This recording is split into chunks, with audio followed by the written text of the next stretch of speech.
Well, last May, the Obama administration announced a new rule requiring every public school in the country to let transgender students use whichever bathroom or locker room match their preferred gender identity. Well, yesterday, the Trump administration retracted that rule, saying that bathroom policies like these are state issues and shouldn't be set by the decrees of 1600 Pennsylvania Avenue.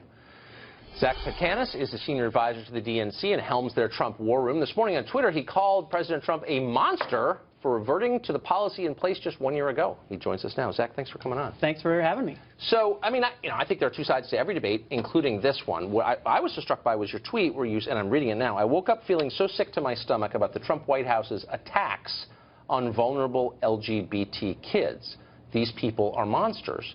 And I thought to myself, was Obama attacking vulnerable LGBT kids a year ago before putting this policy into place? He spent 7 years as president and didn't do this. Was he a monster attacking LGBT kids during that time? Well, I mean, what we know is that he put these protections in place. And let's be clear about what we're actually talking about. This is guidance that was provided to schools that schools wanted and asked for. And it's for a very specific reason. They wanted to create a safe environment for all the kids in their school, and they wanted to avoid Title IX lawsuits. I mean, that's what's so mind-boggling about what the Trump administration did today. He took away practical guidance to school administrators and principals who were looking to create this safe environment and were looking to not get sued for Title IX violations. I mean, those guidelines still exist on the internet, presumably, and they could look them up. It's not like they're disappearing from the English language.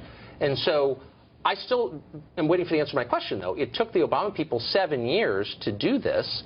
And that's fine with me, but I'm not the one calling people monsters for pulling them back. So, like, are you giving President Obama a pass for not acting on this sooner? I'm giving President Obama extraordinary praise for taking decisive action to protect these vulnerable kids. And I am saying that Donald Trump is not only a monster, but he's a coward. We're talking about somebody who is so emasculated by Vladimir Putin that he has to. All right, I'm going to have to stop you there because now we're getting off in a crazy world. That he has to come back and pick on vulnerable kids. These kids are the most vulnerable children in the country. Slow down, Zach. Let's get to the core of the issue. Do you mind? Look, I get that I'm never going to get you to say that Obama should have done early. That's fine. Let's move from the politics to the science, because this policy has implications that go far beyond bathrooms and locker rooms. The core question is what constitutes male and female. And the implication of these guidelines that Obama put in place is that a man is someone who says he's a man, and a woman is someone who says she's a woman. You get to decide your gender. There's no biological anchor to sex anymore. It's all determined by the individual. So my obvious question for you is, how do I know if a person's male or female? Is there some other absolute standard that people have to meet to be male or female, other than what they say? One's gender identity is enough to show what gender they are. And so if you're confused about that, I mean, I leave that, to your level of enlightenment it's not about enlightenment. It's not about moral status. This is a real question because there are all kinds of institutions in American life that function on a sex-segregated basis.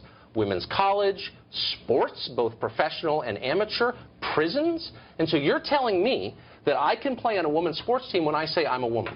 What we are saying is that in this guidance with public schools, which and the vulnerable kids that are there, that there are specific guidelines that these teachers and these supervisors and these principals asked for and how to create safe. But now you're going back to the first question. You just said a second ago that is what we're talking about. Let me take you back 3 sentences. When you said gender identity is determined by the person who possesses it. That's almost exactly what you said. Correct. And I'm saying there are massive implications of this that everyone is either too dumb or too embarrassed to explore, but let's do so now. If your sex is what you say it is, then what prevents me from playing on a women's field hockey team? What prevents me from getting convicted of a felony and demanding to go to a women's prison? And it's a real question. It's not a real question. Why is it not a real question? It's not a real question because it is pretty absurd, and there are no other examples. Why? Because there are no examples of this. What do you mean? I'm sorry, but there are no examples. This is the same argument about saying that this will allow sexual predators to go into women. I'm not making that argument. Yes, but you are making that argument. Okay, what I'm saying is, I just want to know what the standards are. I'm not actually making any claims. I'm merely asking a question, and I want you to answer. Yes, the standards are Is there a exactly scientific standard? Because when you deal with questions of biology, that is a species of science. So what's the scientific standard? I'm a scientist. I want to know if you're a man or a woman. How do I find out? Look, these are discussions that I encourage you to have with someone who is transgender, and they can come and talk to you about. I don't need that to speak to a. I can speak to you because you think about this stuff for a living. So it's a very simple question. Yes. I want to know if you're a man or a woman. I'm a scientist. How do I find out?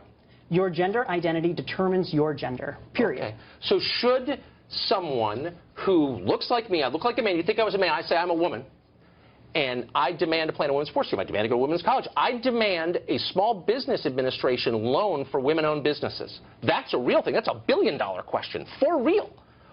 Can you turn me down if I say I'm a woman? The question that is on the table right now is about Title IX. Let's not and about guidance. No, but you want to go off on Title IX applies. It's not a tangent. Title IX applies and was created around the question of women's sports.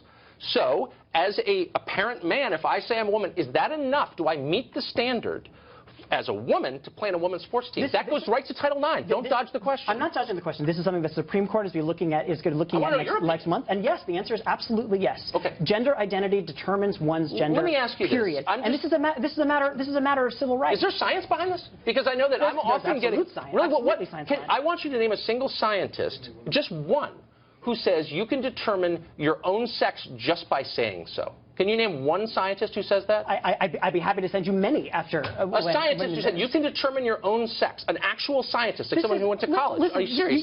You clearly have some issues around this. It's not an issue at all. I have questions that you can't answer.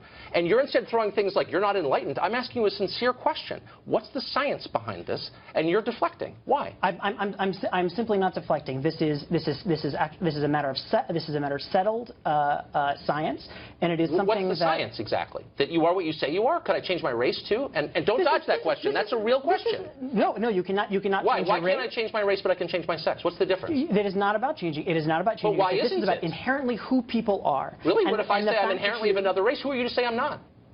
I mean, again, you're getting into these silly hypotheticals. It's not silly at all. 2 years ago, nobody thought you could change your own sex. And you're saying it's settled science. One that is simply not true. We have had transgender protections in this country but you haven't explained what transgender is. You're just saying it's whatever we say it is. Look, you want to go into this in this right-wing pseudoscience. It's not right-wing at all. It absolutely It's pseudoscience, right?